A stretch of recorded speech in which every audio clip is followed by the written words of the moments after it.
चला तर मित्रांनो, पुढचा आपला जो चॅप्टर आहे घटक 3 शासकीय योजना, त्याचं नाव आहे पाठ्यक्रम S3चा तिसरा चॅप्टर शासकीय योजना. तर आपण बघूया त्याचे इम्पॉर्टंट क्वेश्चन विथ एक्सप्लेनेशन बघूया. वेटेज आय थिंक 6 मार्क्सचं वेटेज असणार आहे किंवा 9 मार्क्स आहे. 1 मिनिट मी कन्फर्म करून सांगते.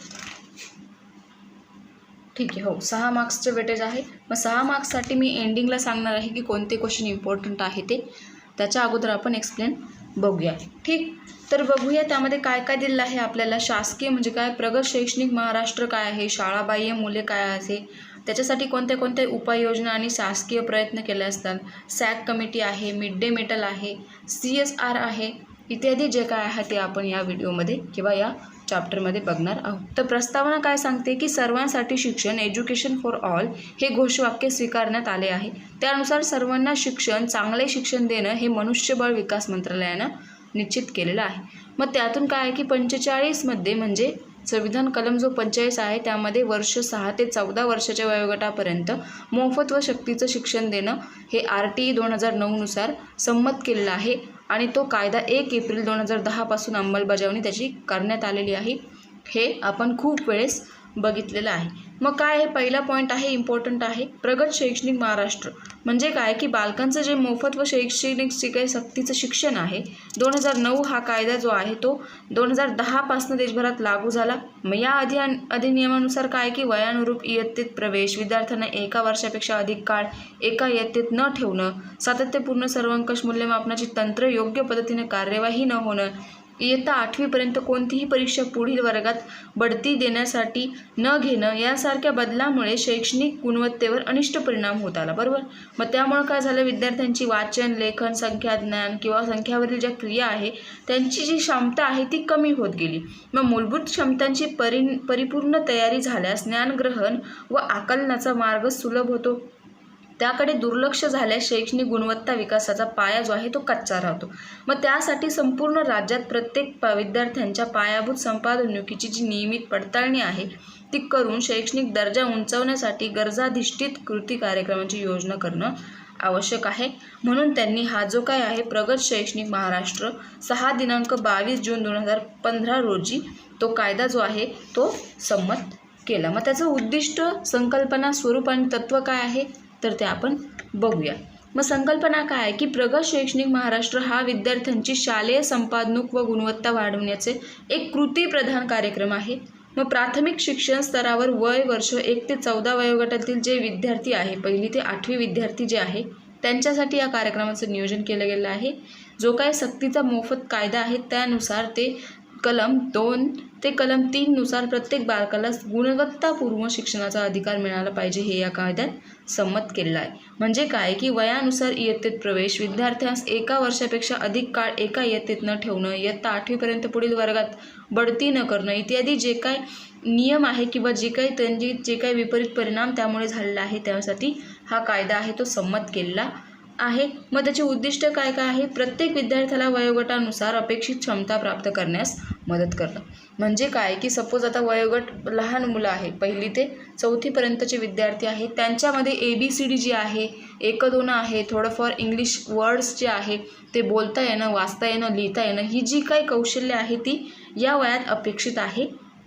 पुढे आहे अपेक्षित क्षमता प्राप्त झाली आहे किंवा नाही याची पडताळणी करून बघणं, विविध चाचण्यांद्वारे त्याची पडताळणी करणं, जे काही क्षमता आहे किंवा विषयामध्ये आणि क्षमतेमध्ये विद्यार्थ्याला अडचणी येत असतील तर त्यासाठी कृती कार्यक्रम आयोजित करणं. कार्यक्रमाच्या सुरुवातीची 2 वर्षे इयत्ता 1ली ते 8वी मधील प्रत्येक वर्षांचे किंवा विद्यार्थ्यांची भाषा व गणित विषयांतील क्षमतांच्या संपादनासाठी नियमितपणे पडताळणी करणं किंवा त्यासाठी विशेष प्रयत्न करणं. या प्रक्रियेत शिक्षकांना मदत करणं व त्यांच्या सुलभीकरणाच्या भूमिकेस सुयोग्य मार्गदर्शन करणं. शैक्षणिक गुणवत्ता विकासासाठी पोषक वातावरण निर्माण करणं. विद्यार्थ्यांनी अपेक्षित क्षमता संपादन करण्यासाठी त्यांना मार्गदर्शन करणं. प्रत्येक विद्यार्थ्यांची संपादनूक पातळी वाढवण्यासाठी शिक्षकांना प्रेरणा देणं व मदत करणं.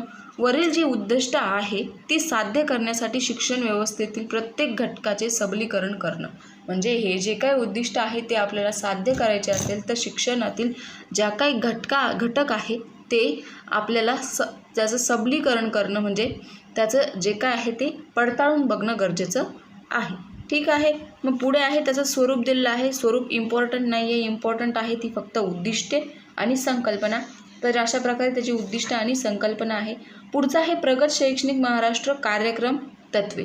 मग काय काय आहे, कोणते कोणते कार्यक्रम आपण राबवू शकतो, कोणती कोणती तत्वे आपण राबवू शकतो ते त्यांनी पुढे दिलेलं आहे. मग प्रमुख तत्व काय आहे की शिक्षकांना संकल्पनात्मक दृष्ट्या समृद्ध करणं, शिक्षकांच्या संकल्पनामध्ये विचार ज्ञान किंवा विषय ज्ञान, बालमानसशास्त्र आणि अध्यापनशास्त्र या 3 घटकांचा समावेश असणं, गुणवत्ता विकासनाची जी योजना आहे ती भावनिक स्तरावर न करता बौद्धिक स्तरावर करणं, म्हणजेच कार्यकारभावाचे विश्लेषण करून आढळलेल्या ज्या काही समस्या आहेत त्यांचं उपयोजन करणं, म्हणजे तर्कशुद्ध पद्धतीने वैज्ञानिक दृष्टिकोनाचा वापर करून योजना तयार करणं. मग त्याची गौण तत्वे आहे काही, मग ती कोणती आहे. पहिलं आहे गुणवत्ता वाढीसाठी विभिन्न अभियान चालवणं. इम्पॉर्टंट आहे, 2 मार्क्ससाठी टिपा लिहामध्ये हा जो पॉईंट आहे पहिला तो विचारला जाऊ शकतो.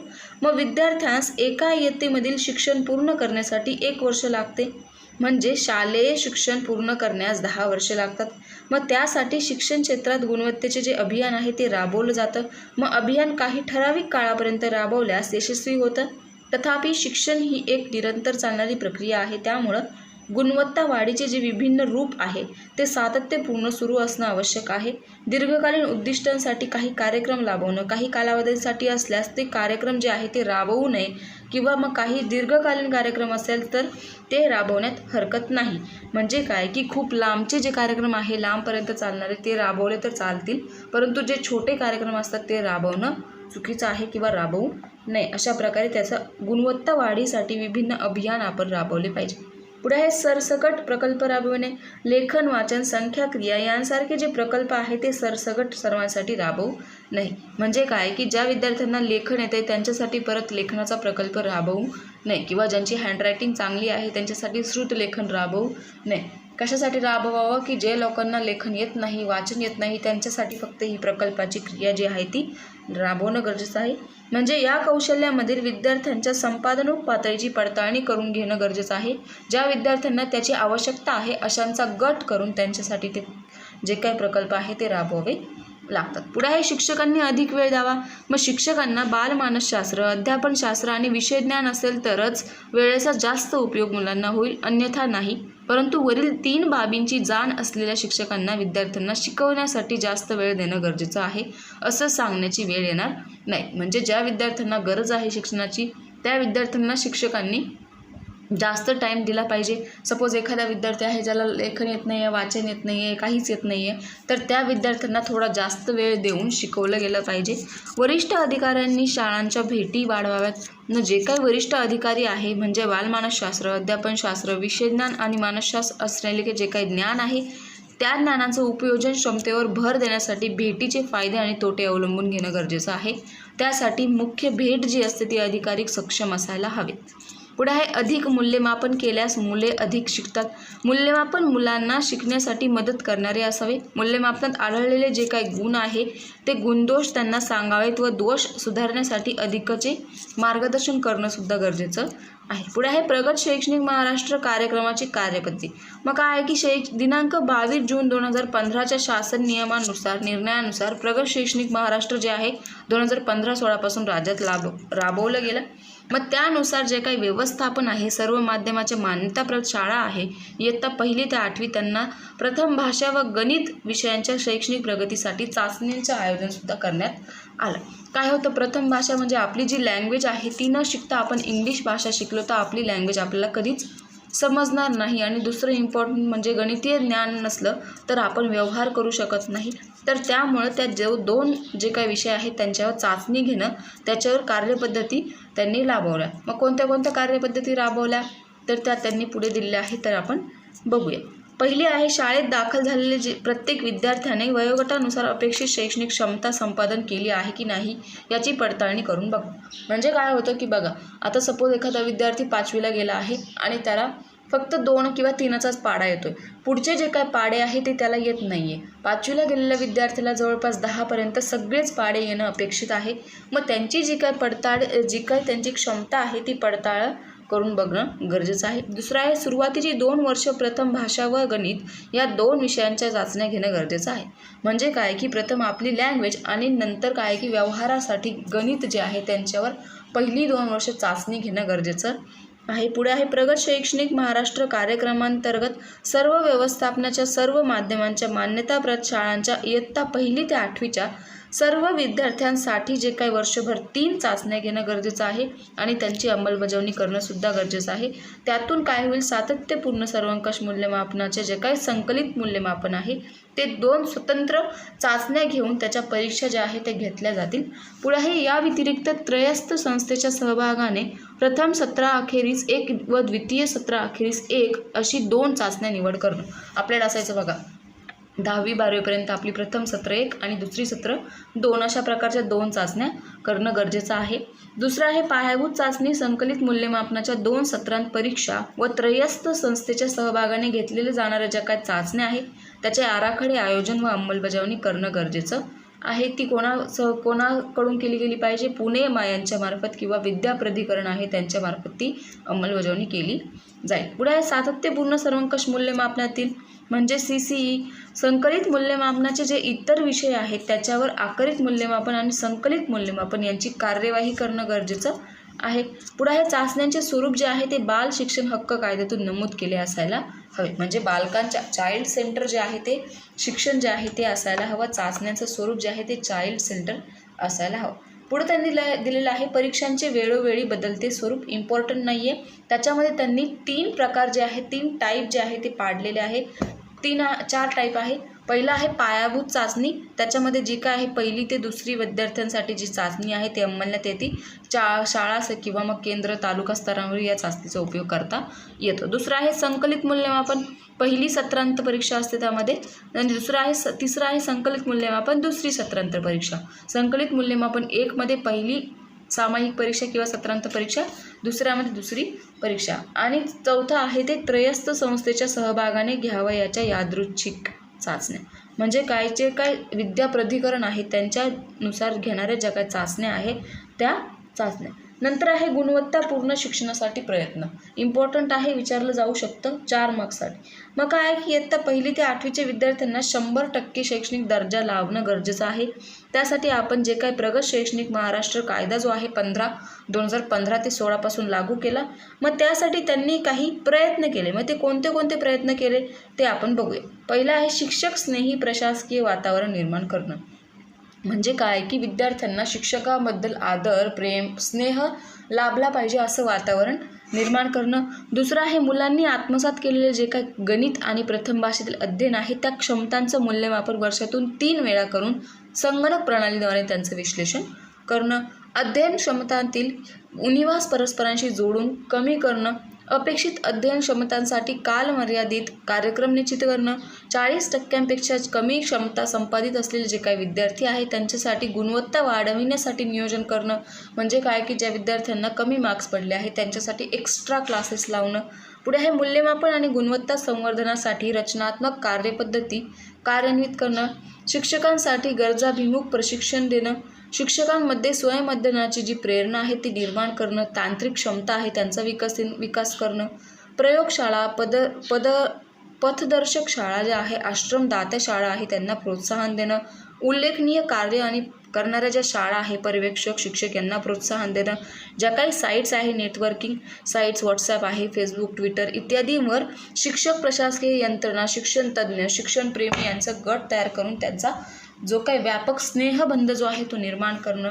पुढे आहे क्षेत्रीय स्तरावर आवश्यक विविध माहितींचे संगणकीय करून स्कूल, स्टुडंट, टीचर यांच्यामध्ये दैनंदिन वापर करणं. शाळाबाह्य मुलं जी आहे त्यांची 100% असलेली जी काही पटनोंदी आहे ती गळती जी आहे ती थांबवणं. विद्यार्थ्यांच्या उपस्थित नोंदणीसाठी बायोमेट्रिक पद्धत वापर करणं किंवा आधार कार्ड पद्धत जोडणं. पुढे आहे बालकांच्या मोफत सक्तीचा कायदा जो आहे त्याच्या तरतुदी लक्षात घेऊन प्रत्येक विद्यार्थ्याला आणि शिक्षकाला जबाबदार नागरिक होणं. अधिकारी व शिक्षक यांच्या वार्षिक मूल्यमापनामध्ये विद्यार्थ्यांच्या अध्ययन क्षमतांचा संवर्धनाचे लक्ष जे आहे ते साध्य करणं किंवा त्यांना महत्त्व देणं. पुढे आहे त्रयस्थ यंत्रणेद्वारा अध्ययन क्षमतांचे मूल्यमापन करून चुकीची माहिती शोधणं. म्हणजे जी काही चुकीची माहिती दिली जाते आहे ती शोधणं. इयत्ता 2री ते 8वीतील विद्यार्थ्यांना आत्मसात केलेली जी अध्ययन क्षमता आहे, परीक्षण व सनियंत्रण क्षमता आहे, यासाठी राज्यव्यापी मूल्यमापन सर्वेक्षण प्रतिवर्षी तयार करणं, 10 आदिवासी बोलीभाषेतील पूरक वाचन साहित्य विकसित करणं, शैक्षणिक गरजाभिमुख दृकश्राव्य साधनांची निर्मिती करणं, आपण बघितले आहे दृकश्राव्य साधने सगळी, राज्यस्तरीय प्रशिक्षण संस्थांची पुनर्रचना व समक्षीकरण करणं, गट, जिल्हा आणि राज्यस्तरीय गुणवत्ता कक्षांना परस्पर संपर्कात राहणं, परिणामकारक विद्यार्थी अध्ययनासाठी शिक्षकांनी कोणतेही शैक्षणिक स्पष्ट जे आहे ते ध्येय जे आहे त्यांचं नियोजन करणं, नाविन्यपूर्ण उपक्रम, उल्लेखनीय शैक्षणिक कार्य यांची दखल घेणं, मोठी शहरे, नागरी वस्त्यांमधील स्वयंसेवी संस्था, उद्योग समूह यांना शैक्षणिक प्रकल्प गुणवत्ता संवर्धनासाठी पूर्ण जबाबदारीने काम करणं इत्यादी जे प्रकल्प आहे ते कशाने हाती घेते, गुणवत्तापूर्ण शिक्षणासाठी त्यांनी प्रयत्न केले. ठीक, तर पुढे आहे विद्यार्थ्यांच्या क्षमता संपादनासाठी कृती कार्यक्रम. ते काही इम्पॉर्टंट नाही आहे. त्यानंतर ब आहे शाळाबाह्य विद्यार्थी, तर तेही इतकं इम्पॉर्टंट नाही आहे. त्याच्यामध्ये अनियमित येणारे मुले आहे आणि नियमित येणारे मुले आहे, असे 2 प्रकार पडतात. अनियमितमध्ये परत जे शाळेत नियमित हजर राहत नाहीत, शाळेच्या परिसरात राहूनही ते अनियमित असतात, म्हणजे शाळेत येतात परंतु ते बाहेरच लेक्चरला कुठेतरी बाहेर फिरणार किंवा काहीतरी वेगळंच काहीतरी चालू असणार, अशी मुलं. आणि दुसरा टप्पा आहे पालकांच्या कामामुळे ते कुटुंबासह स्थलांतरित होतात आणि त्यामुळे ते अनियमित असतात, म्हणजे पालक जे जॉबला असतील त्यांच्यामुळे त्यांची जी शाळा आहे ती थोडे दिवस किंवा अनियमित प्रकारची होते. अशा प्रकारे ते त्याचे काही टाईप दिलेले आहे ते त्यांनी पुढे दिलेले आहे, तर तेही इतकं इम्पॉर्टंट नाही आहे.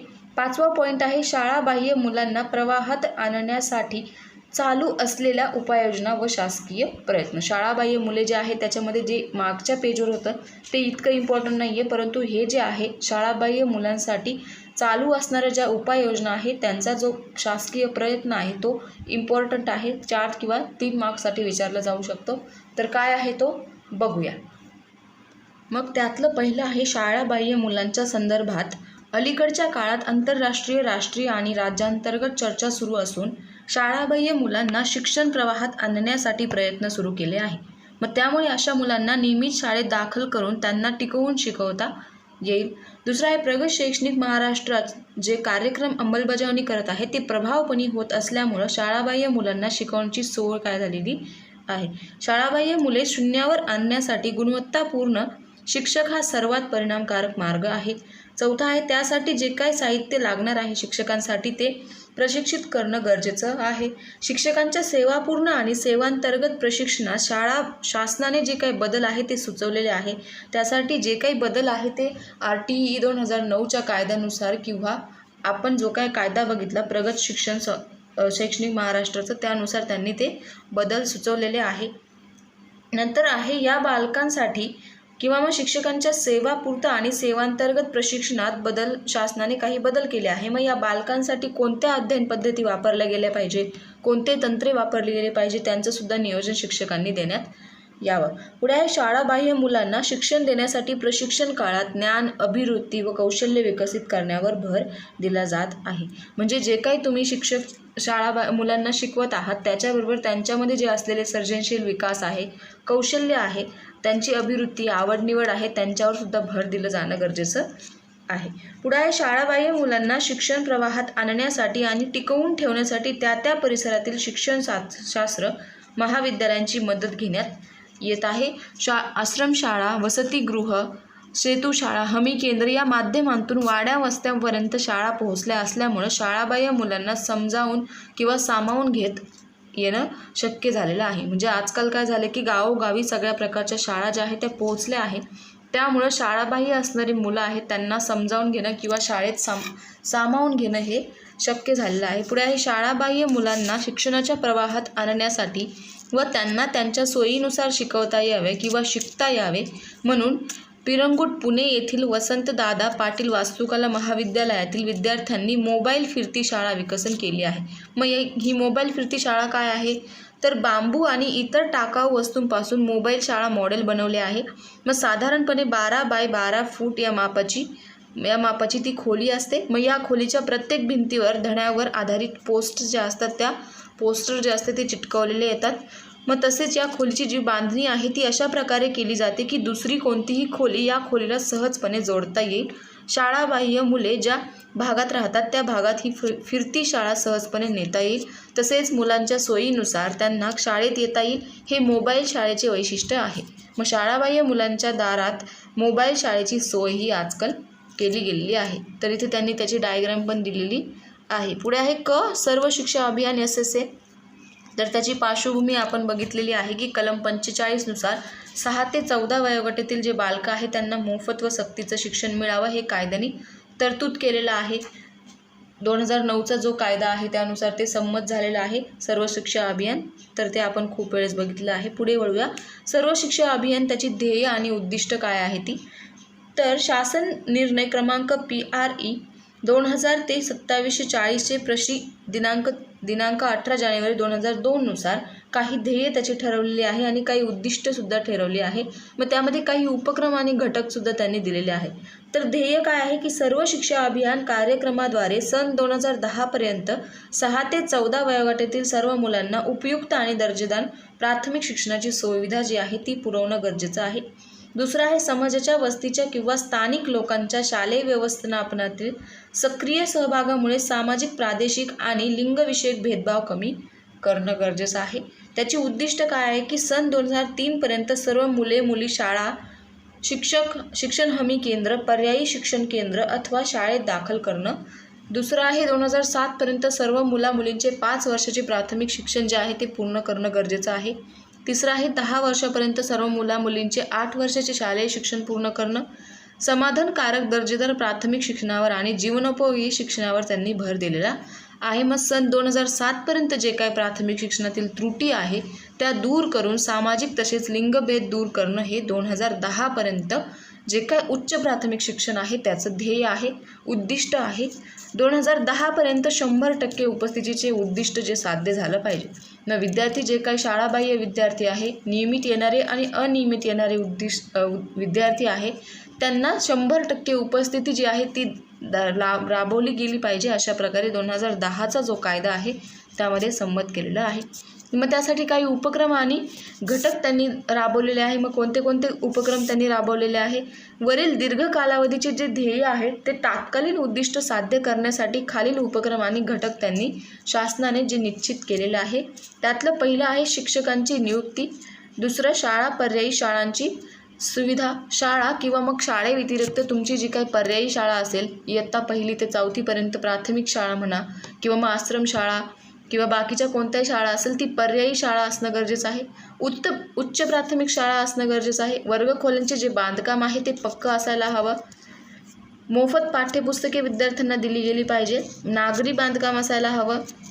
शाळा इमारतींची जी देखभाल आहे, दुरुस्ती आहे ती व्यवस्थित वेळेवर केली गेली पाहिजे. शाळा इमारतींची शिक्षण हमी योजनेअंतर्गत केंद्राचे जे नियमित शाळा आहे त्यांचं उच्चीकरण व्यवस्थित असायला हवं. उच्च प्राथमिक शाळांना अध्ययन अध्यापन साहित्य जे आहे ते व्यवस्थित पुरेशा प्रमाणात पुरवलं गेलं पाहिजे.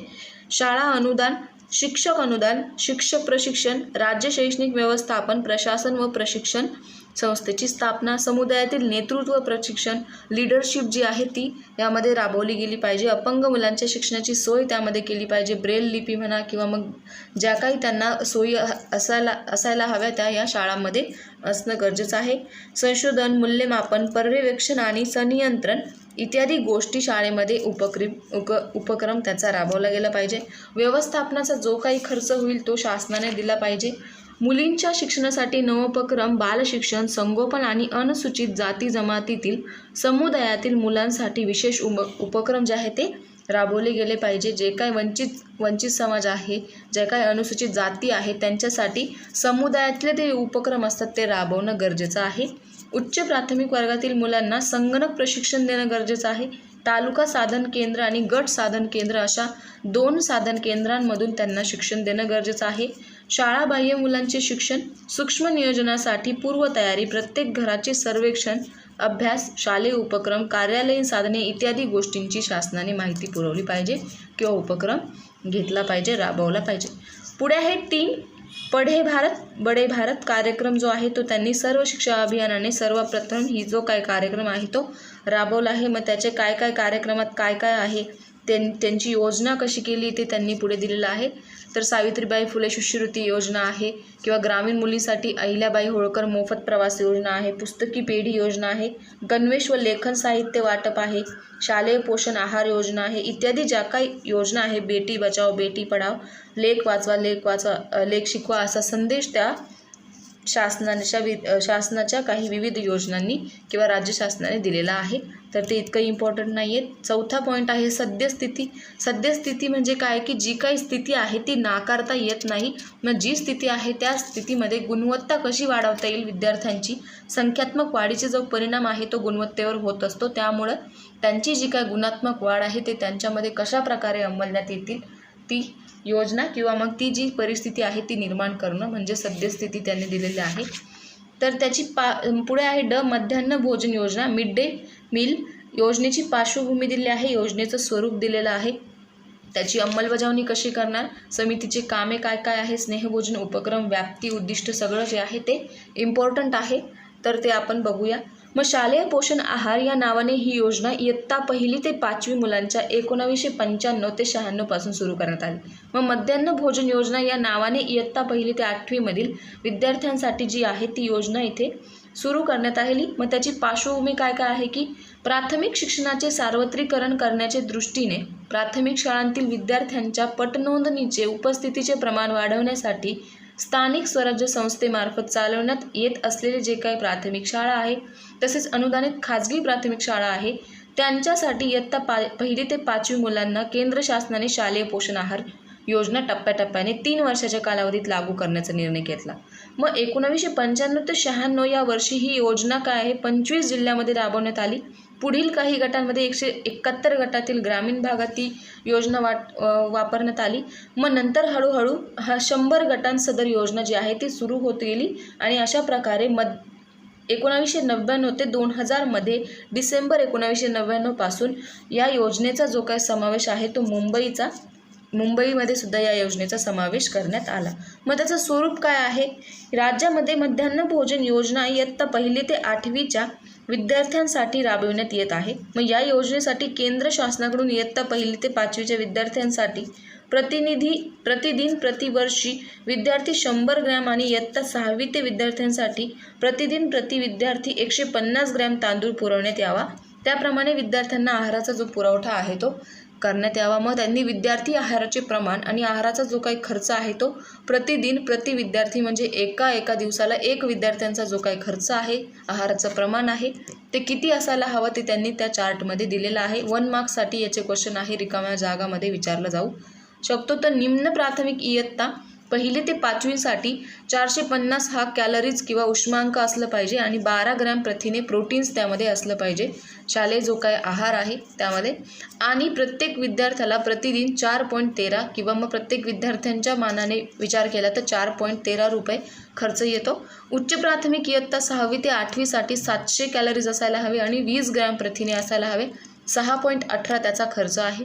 मग प्रतिदिन प्रति विद्यार्थ्यांच्या वरील आहाराचे जे काही प्रमाण आहे त्या निकषानुसार केंद्र शासनाकडून इयत्ता 1 ते 5वीच्या विद्यार्थ्यांसाठी 100 ग्रॅम आणि इयत्ता 6वी ते 8वीच्या विद्यार्थ्यांसाठी 150 ग्रॅम तांदूळ पुरवला गेला आणि शासनाच्या दिनांक 8 जुलै 2003च्या परिपत्रकानुसार सर्व जे काही खाजगी अनुदानित शासकीय शाळा आहे त्यांना हा तांदूळ शिजवून भात खिचडी करून देण्याचे आदेश दिले. मग या भोजन योजनेअंतर्गत ग्रामीण भागामध्ये तांदूळाबरोबरच इतर धान्यही मालाची पुरवठा सुद्धा करायला शाळांमध्ये करण्यात येतो. मग या धान्याची जे काही मालापासून आहार बनवण्यासाठी जे काही निम्न प्राथमिक किंवा उच्च प्राथमिक विद्यार्थी आहे त्यांची जी निश्चिती असणं गरजेचं आहे. मग त्यासाठी त्यांनी आहाराचा खर्च दिलेला आहे. निम्न प्राथमिकसाठी 4.13, धान्याची माल पुरवण्याचा जो काही खर्च आहे तो 2.62, इंधन आणि भाजीपाला खर्च यासाठी 1.51 प्रति विद्यार्थीसाठी त्यांनी दिलेला आहे. मग ही हा काही चार्ट त्यांनी पुढे दिलेला आहे. मग या योजनेमध्ये शहरी भागामध्ये म्हणजे महानगरपालिका नगरपालिका क्षेत्रातील जे काही स्वयंसेवी संस्था आहे बचत गट आहे यांच्यामार्फत शिजवलेले तयार केलेला आहाराचा पुरवठा हा शाळांमध्ये विद्यार्थ्यांना करण्यात येतो. मग शहरी भागात केंद्रीय स्वयंपाकगृह प्रणालीचा वापर करून तयार करण्याचा जो काही आहाराचा पुरवठा आहे तो त्याची जे काही शहरी भागामध्ये त्याचं पोषण जे आहे ते पुरवठा जो आहे तो पुरेशा प्रमाणात, खर्चाचे जे अनुदान आहे तो व्यवस्थितपणे केलेला असतो. मग त्याचं खर्चाचं अनुदान आहे ते शहरी भागामध्ये दिलेलं आहे.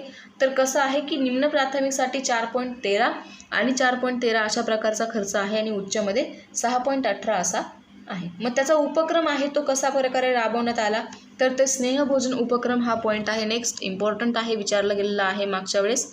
तर शालेय पोषण आहार योजनेत वैविध्यता, नाविन्यता आणण्यासाठी व समाजाचा सहभाग वाढवण्याच्या हेतूने विशेष दिनाचे जे काय औचित्य साधून विद्यार्थ्याला शालेय पोषण आहार जो आहे योजनेअंतर्गत चांगला आहार देण्याचा उपक्रम लोकसभा सहभागातून राबवला जात आहे. मग त्याच्यामध्ये काय की तसेच सामाजिक बंधुता, एकतेची भावना, सामाजिक बांधिलकी ही मूल्ये म्हणजे विद्यार्थ्यांमध्ये काय होतात, संवर्धित झाली आहे किंवा संवर्धित होण्यासाठी मदत मिळते. लोकसहभागामुळे समाजाचा जो सहभाग आहे तो वाढून विद्यार्थ्यांची जी उपस्थिती आहे ती वाढली जाते. मग त्याची उद्दिष्ट आणि व्याप्ती काय आहे की या योजनेची काही उद्दिष्ट त्यांनी तिथे दिलं आहे. पहिलं आहे प्राथमिक शिक्षणाचे सार्वत्रिकरण करणं, विद्यार्थ्यांची पटनोंदी वाढवणं. शाळेत जर विद्यार्थ्यांना व्यवस्थित आहार पुरवला गेला तर शाळेची जी किंवा विद्यार्थ्यांची जी संख्या आहे ती शाळेत येण्याची वाढली जाऊ शकते. विद्यार्थ्यांची नियमित उपस्थिती वाढेल.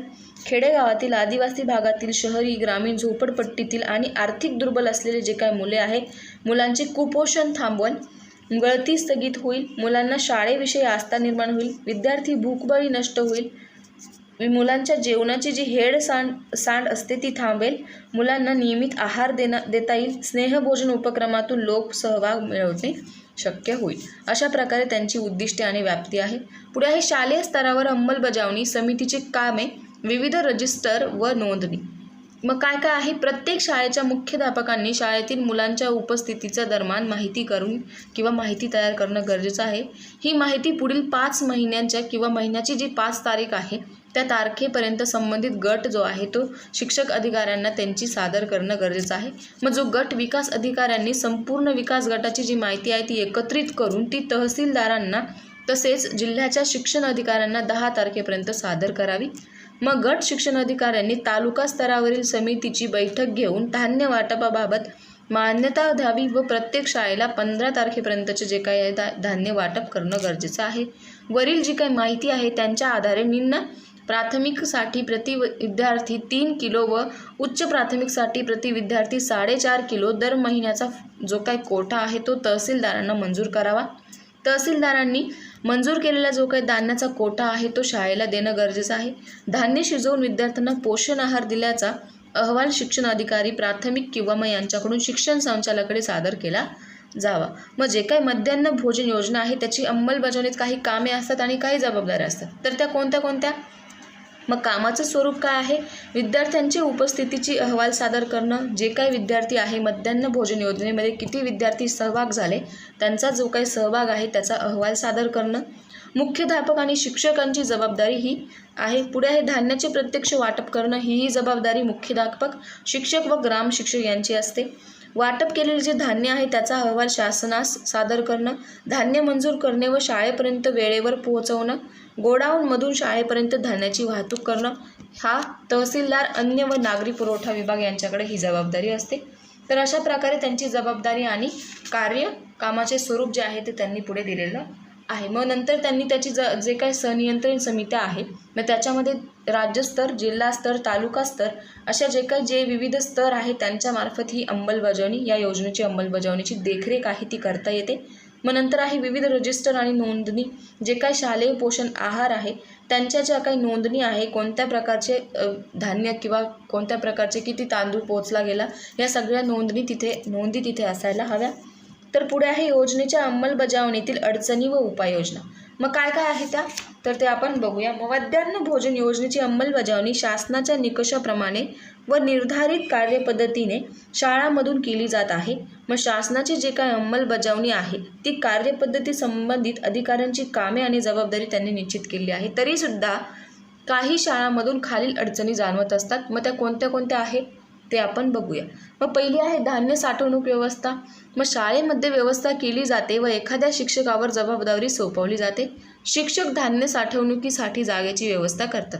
म्हणजे काय होतं की धान्य साठवण्यासाठी शाळेत काही शाळा जर छोट्या असतील तर तिथे धान्य साठवण्यासाठी जागा नसते, त्यामुळे काही शिक्षकांच्या घरी जे आहे ते धान्य पोचवलं जातं आणि तिथून ते बनवून आणण्याचा सुद्धा प्रयत्न करतात. पुढे आहे स्वयंपाकाची व्यवस्था.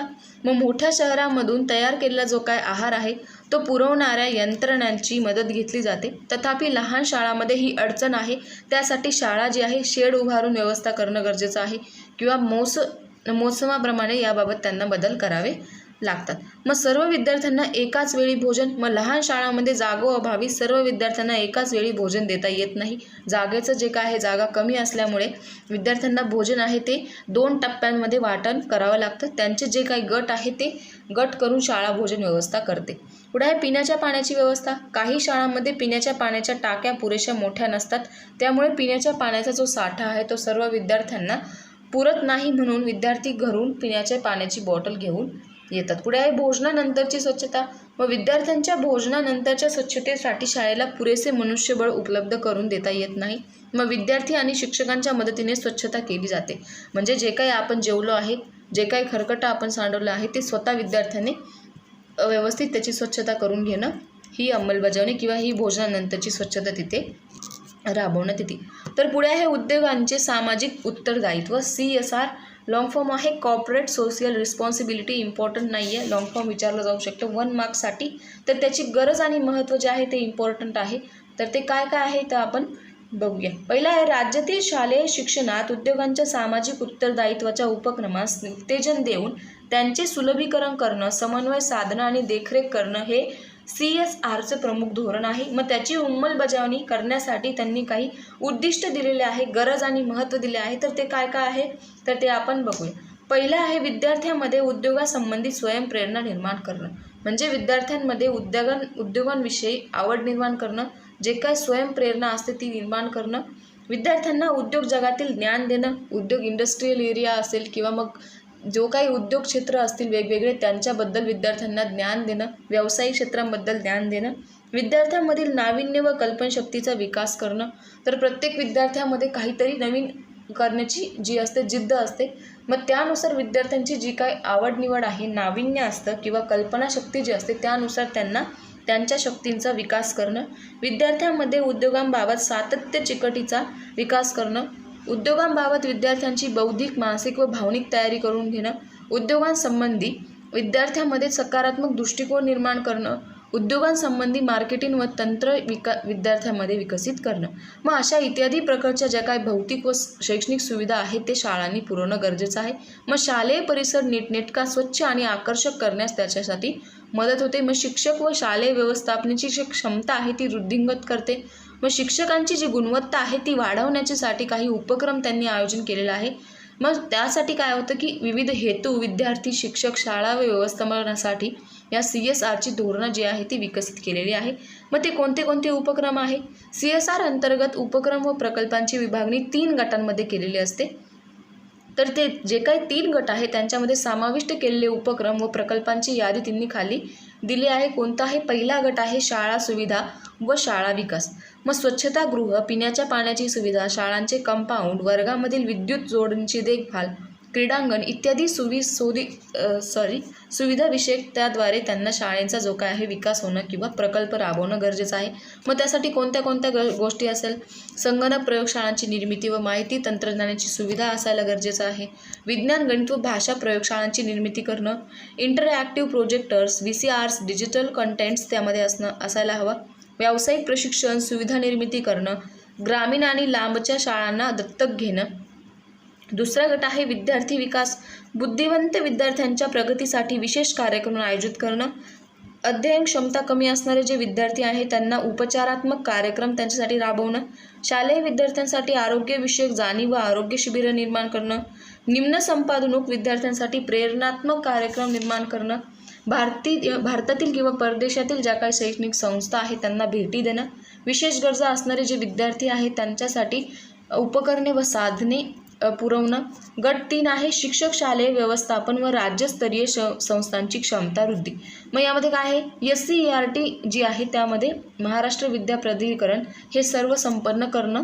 जिल्हा शैक्षणिक सातत्यपूर्ण व्यावसायिक विकास जो आहे DI CPD पूर्वीचे जे काय सर्वसंपन्न त्यांना करणं, प्रशिक्षण सुविधांची व मोठ्या कार्यक्रमांच्या व्यवस्थेची सुविधा निर्माण करणं, विविध शासकीय कार्यक्रमांच्या अंमलबजावणीचे योग्य मूल्यमापन आणि देखरेख करणं, त्यासाठी प्रत्याभरणाची मदत घेणं. पुढे आहे याशिवाय शैक्षणिक प्रकल्प जे आहेत त्यांच्या आराखड्यांची कार्यनीती विकसित करणं, शैक्षणिक कार्यक्रमांचे विकसन करणं, सायबर नेटवर्किंग विकसनासाठी जे काही मनुष्यबळ आहे ते व्यवस्थित पुरवणं इत्यादी जे काय आहे त्या कामांची किंवा शासनाची किंवा मदत घेऊन आपण हे जे आहे उपक्रम राबवू शकतो. पुढे आहे CSRची कार्यपद्धती. मग काय आहे कार्यपद्धती? सहकार्याच्या भावनेतून CSR उपक्रमांचे सुलभीकरण करण्यासाठी आणि कार्यक्षमतेसाठी शालेय शिक्षण विभागाने एकात्मिक दृष्टिकोन स्वीकारला आहे. मग त्यासाठी त्यांनी काही कार्यरचना केल्या आहे. पहिली आहे राज्यस्तरीय CSR सुकाणू समिती, state level CSR steering committee, आयुक्त स्तरावरील CSR समिती, कमिशनरेट लेवल CSR कमिटी, विभागीय स्तरावरची डिव्हिजनल लेवलची.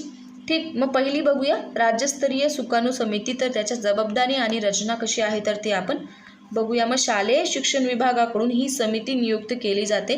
मग राज्यामध्ये शालेय जे काही शिक्षण आहे त्याची कार्यवाही, उपक्रमांची कार्यवाही व्यवस्थित होण्यासाठी जे काही कार्यक्रमाचे आराखडे ही समिती तयार करत असते. मग या समितीत किंवा शालेय शिक्षणात सुधारणा घडवून आणण्यासाठी ही समिती जी आहे ती संबंधित शिक्षक, संचालक किंवा जिल्हा व गट शिक्षण अधिकारी जे आहे, शिक्षण विस्तार अधिकारी आहे, CSR उपक्रमांची कार्यवाही जी आहे त्यांच्यामध्ये परस्पर संबंध आहे तो ठेवण्यासाठी अधिकार देणं गरजेचं आहे. मग मान्य केलेले जे काय CSR उपक्रमांची निवड आहे, कार्यवाही व देखरेख आहे ती करण्यासाठी वरील काही भूमिका त्यांना पार पाडाव्या लागतात. मग त्या कोणत्या आहे, त्याची रचना कशी आहे? सचिव शालेय क्रीडा व क्रीडा विभाग अध्यक्ष, त्याच्यामध्ये काही 4-5 सदस्य असतात, सदस्य सचिव असतात. तर त्यांची जी काही कामे आहे ती त्यांनी दिलेली आहे. पहिलं आहे शाळेशी संबंधित CSR उपक्रमांची व्यवस्थापना करणं आणि त्याचं सुलभित आराखडा तयार करणं. CSR उपक्रम राबवण्याचे जे काही प्रस्तावना आहे त्यांचं मूल्यमापन करून त्यांचा जो प्रस्ताव आहे तो मान्य करणं. CSR उपक्रमाच्या कार्यवाहीसाठी संबंधित अधिकाऱ्यांची मदत घेणं. CSR उपक्रमाच्या पूर्णतेसाठी देखरेख करून मदत करणं. CSR उपक्रमाची कार्यवाही सातत्य राखण्यासाठी कृती आराखडा निर्माण करणं. CSR उपक्रमाची कार्यवाही चालू असताना त्यांचे जे काही प्रगतीचे अहवाल वेळोवेळी घेणं गरजेचं आहे. अधिकचे उपक्रम घेण्यासाठी शालेय शिक्षण विभागाची विनंती प्रस्थापित करणं. विविध उद्योग कंपन्यांकडून CSR उपक्रम घेण्यासाठी आलेले जे काही प्रस्तावना आहे त्यांची मदत करणं.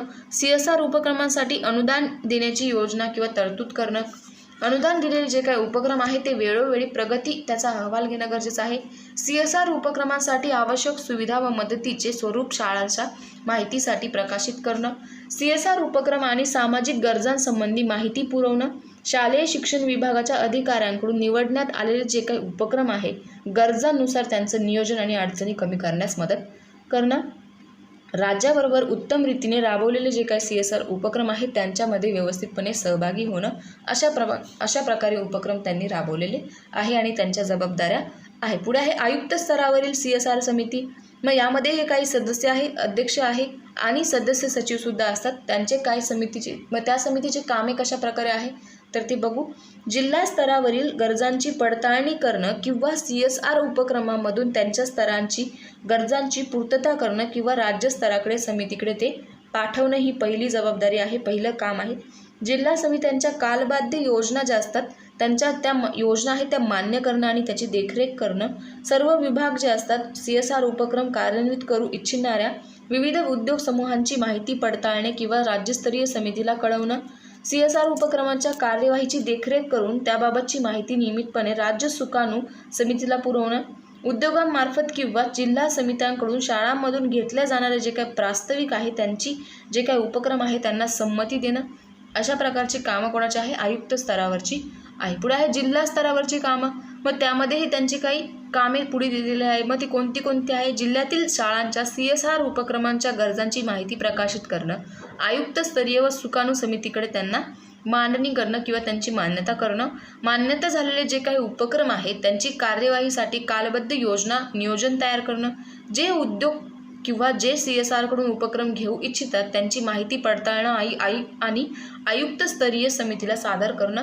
जिल्ह्यातील जे CSR उपक्रम आहेत त्या कार्यवाहीची देखरेख करणं आणि त्यांचा जो अहवाल आहे तो आयुक्त स्तरीय व सुकाणू समितीकडे सादर करणं. अशा प्रकारे 3 जे कामे आहेत ते CSR समितीची आहेत. ती पहिलं कोणतं आहे राज्यस्तरीय, दुसरं आयुक्तस्तरीय आणि तिसरं विभागीय स्तरीय. इम्पॉर्टंट आहे, 3 मार्क्ससाठी विचारलं जाऊ शकतं 3 कामे. ठीक, तर पुढे आहे राज्य मूल्यांकन व अधिस्वीकृती परिषद सॅक कमिटी. मग सॅकचा लॉंग फॉर्म आहे 1 मार्क्ससाठी विचारलेलं गेलेलं आहे स्टेट असेसमेंट अँड ॲक्रेडिटेशन्स काउन्सिलिंग. मग काय आहे याच्यामध्ये तर ते आपण बघूया. त्याचं अर्थ, स्वरूप आणि व्याप्ती काय काय आहे तर ते आपण बघूया. आपल्याला बघा, सपोज एखादी जी काय औद्योगिक क्षेत्र आहे, लहान मोठं जे काय कारखाना आहे, त्याच्यात जो काय माल तयार होतो त्याची सातत्यपूर्ण तपासणी केली जाते. मग कच्चा माल जो आहे तो तयार होणाऱ्या मालाला बाहेर पाठवण्यासाठी गेट पास असणं, परीक्षण, गुणवत्ता करणं इत्यादी जी काय खात्री केली तरच तो माल जो आहे तो बाहेर पाठवला जातो. फॉर एक्झाम्पल, तुम्हाला एखादी गोष्ट विकायची आहे, मग तुम्हाला ती गोष्ट विकायची आहे, त्यासाठी तुमची जी गोष्ट आहे ती परफेक्ट आहे का, त्याच्यामध्ये काही खराबी नाही आहे का, ती चेक करणं. मग त्यासाठी जो काही कच्चा माल आहे त्या कच्च्या मालाची पक्क्या मालात त्याचं रूपांतर करणं, त्यासाठी गेट पास बनवणं, बाहेर जी गोष्ट आहे ती विकण्यासाठी बाहेर आणण्यासाठी गेट पास बनवणं, आणि तिची जी काय सगळी गुणवत्ता जी आहे त्याची खात्री केल्याशिवाय आपण जी वस्तू आहे ती बाहेर जाऊ देत नाही किंवा एखाद्या दुसऱ्या कंपनीकडे किंवा ती वस्तू विकत नाही. तशाच प्रकारे शिक्षणशास्त्र हे एक आंतरशाखीय सामाजिक शास्त्र असल्यामुळे अशीच कार्यपद्धती शिक्षणशास्त्रात किंवा विकसित करावी लागली. त्याला म्हणायचं आहे सॅक सिस्टीम ॲप्रोच असं त्याला म्हणायचं आहे. म्हणजे काय की शाळेची गुणवत्ता तपासण्याचे व पडताळणी आवश्यक साधने जे असतात त्यांची यंत्रणा तयार करणं म्हणजे सॅक होय. मग या साधनांद्वारे स्वयंमूल्यमापन व बाह्य मूल्यमापन केलं जातं आणि शाळेची गुणवत्ता प्रमाणित केली जाते. म्हणजेच उद्योग कंपनीचे जे असतात त्यांच्या कार्यपद्धती शाळेच्या प्रक्रियेबद्दल बरेचसे साम्य त्यामध्ये दिसून येतं. मग सॅक आणि नॅक काय आहे, नॅशनल असेसमेंट अँड ॲक्रेडिटेशन्स काउन्सिलिंग. मग याच्यामध्ये दोघांचं जे काय आहे जे काय स्तर आहे ते जवळपास त्याच्यामध्ये खूप जास्त डिफरन्स आहे. पुढे आहे त्याचं स्वरूप दिलेलं आहे आणि शाळा मूल्यांकनाचे राष्ट्रीय कार्यक्रम त्यांनी दिलेला आहे. तर संविधानाचे जे मूल्य असतात ते त्यामध्ये जोपासले गेले पाहिजे. अभ्यासक्रम आराखडे, बालकांचं मोफत शिक्षण आहे ते त्यांच्यामध्ये केंद्रस्थानी, बालकाला केंद्रस्थानी ठेवून त्यांचं जे काय मूल्यांकन आहे त्यांचं व्यवस्थीकरण जे असतं ते झालं पाहिजे. ठीक, तर ते बाकी इम्पॉर्टंट नाही आहे. पुढचं बघूया. सॅक शाळा सिद्धी कार्यक्रमाची उद्दिष्टे इम्पॉर्टंट आहे. तर काय आहे ती बघूया. मग सॅक अंतर्गत शाळा सिद्धी राष्ट्रीय कार्यक्रमाची काही उद्दिष्टे त्यांनी पुढे दिलेली आहे. पहिलं आहे भारतीय शाळांच्या विविधतेशी जुळणारा संकल्पनात्मक आराखडा, पद्धती, साधन व शाळा मूल्यांकनाची पद्धती ज्या आहेत त्या विकसित करणं. शाळा मूल्यांकनासाठी संस्था, यंत्रणा निर्माण करणं व चिकित्सक मनुष्यबळ विकसित करणं. निरंतर व सातत्याने शाळा सुधारणेकडे घेऊन जाणारे जे शाळा मूल्यांकन आहे हा समाज व्यवस्थेचा भाग होण्यासाठी शाळा व व्यवस्थापक यांची क्षमता विकसित करणं. शालेय गरजांना प्रतिसाद देणं. शाळा मूल्यांकन अहवालाच्या विश्लेषणासाठी व्यवस्थापनाचे सुलभीकरण करणं. अशा प्रकारे जे वरील उद्दिष्ट आहे ते साध्य करण्यासाठी काही आवश्यक साहित्य व चिकित्सक मनुष्यबळ या क्षमतांवर विकासावर विशेष भर दिलेला आहे. मग तसेच संशोधनाचा जो आधार आहे तो मिळण्यासाठी संशोधनावर प्रामुख्याने अधिक विचार करण्यात आला आहे. मग त्यासाठी राष्ट्रीय स्तरावर नॅशनल टीचिंग ग्रुप कठीण करण्यात आला आहे. मग राज्य पातळीवरचे जे काही राष्ट्रीय तांत्रिक गट आहे स्टेट टीचिंग ग्रुप्स त्यासाठी कार्य करणार आहे. ठीक, मग त्याची कार्यपद्धती कशी आहे इम्पॉर्टंट आहे विचारलं जाऊ शकतं. मग शाळांचे मूल्यांकन करून मूल्यमापन करण्यासाठी शाळा मानके स्टँडर्ड्स विकसित करण्यात आली आहे. मग त्यानुसार शाळा जी आहे ती मूल्यमापनासाठी शाळा मानके व मूल्यांकन आराखडा school stand and evaluation framework SSEF विकसित करून शाळा गुणवत्ता पडताळणी श्रेणी स्कूल क्वालिटी व्हेरिफिकेशन स्केल हे साधने विकसित करण्यात आली आहे. मग हे साधने तयार करण्यासाठी राज्यस्तरीय अधिकारी किंवा जिल्हा व तालुकास्तरीय अधिकारी, शिक्षण अधिकारी, प्रशिक्षण, शाळा प्रमुख, शिक्षक संघटना इत्यादींचा सहभाग त्यामध्ये करण्यात आला. मग भारतीय शाळांचे जे मूल्यमापन आहे ते कसे करावे याविषयी सर्व संबंधित घटकांचे एकमत होऊन हे साधन जे आहे ते तयार करण्यात आलं. मग विकसनातील प्रत्येक टप्प्यावर या साधनाची पथदर्शक पायलट चाचणी घेऊन अंतिम साधन जे आहे ती तयार करण्यात आली. मग त्याची मानके आहे शाळा मानकीय मूल्यांकन आराखड्याची SSEFची रचना. मग school standard and evaluation framework जे आहे त्याची रचना त्यांनी पुढे दिलेली आहे. मग शाळांचे जे मूल्यमापन आहे ते करण्यासाठी महत्त्वाचे निकष म्हणून शाळा, शिक्षक आणि विद्यार्थीची जी गुणवत्ता आहे ती विकसनाची जी क्षेत्र आहे ती त्यामध्ये दिलेली आहे. 7 क्षेत्र आहेत. तरी कोणती कोणती आहे? पहिलं आहे शाळेचे सामर्थ्य स्रोत, उपलब्धता व पर्याप्तता. दुसरा आहे गुणवत्ता व उपयुक्तता, तिसरा आहे अध्ययन अध्यापन व मूल्यमापन, चौथं अध्ययनार्थीची प्रगती संपादनूक व विकास, पाचवं शिक्षक कामगिरी व व्यावसायिक विकासाचे व्यवस्थापन, शालेय नेतृत्व व व्यवस्थापन, सहावं समावेशन आरोग्य व सुरक्षा आणि सातवं उत्पादक समाज सहभाग. असे जे काही 7 जे मानके त्यांनी दिलेली आहे त्यांची निवड मूल्य निर्धारकांनी चढत्या क्रमाने केलेली असते. म्हणजे L1 to L7 पर्यंत गेलेली असते. जी काही ज्या पातळ्या आहेत त्यांच्या ज्या विविध मानके आहेत ती कोणती आहे ती वाचून कोणत्या पातळीचे आहे हे ठरवणं त्यामध्ये त्याची बरोबर अशी खूण त्यांनी पुढे दिलेली आहे. तर अशा प्रकारे जे कोष्टक आहे ते त्यांनी दिलेलं आहे. मग कोष्टक क्रमांक असतात, मग क्षेत्रनिहाय व पातळीनिहायवरील कोष्टकांची क्रमांकांची संख्या त्यांनी तिथे दिलेली आहे. ती 7 आहे. कोणती आहे? शाळेचे सामर्थ्य स्रोत, त्यामध्ये अ आणि ब, उपलब्धता व पर्याप्तता, गुणवत्ता आणि उपयुक्तता. दुसरं आहे अध्ययन अध्यापन मूल्यमापन, तिसरं अध्ययनार्थींची प्रगती संपादनूक व विकसन, L1 L2 आणि L3 अशी एकूण मानके त्यांनी 3 प्रकारामध्ये दिलेली आहे. ठीक, तर पुढचं बघूया. 4 चार्ट दिले आहे त्यांनी कोष्टकांचे, ते इतकं इम्पॉर्टंट नाही आहे. पुढचं आहे आवश्यकता आणि महत्त्व. तर शाळाबाह्य जी काही शाळा सिद्धी योजना आहे त्याची आवश्यकता काय आहे, किंवा प्रगत शैक्षणिक महाराष्ट्र जे बघितलं आपण त्याची आवश्यकता का पडली तर ते आपण बघूया. मग राज्यात प्रगत शैक्षणिक महाराष्ट्र कार्यक्रमाची अंमलबजावणी शैक्षणिक वर्ष 2015 ते 16 पासून करण्यात आली.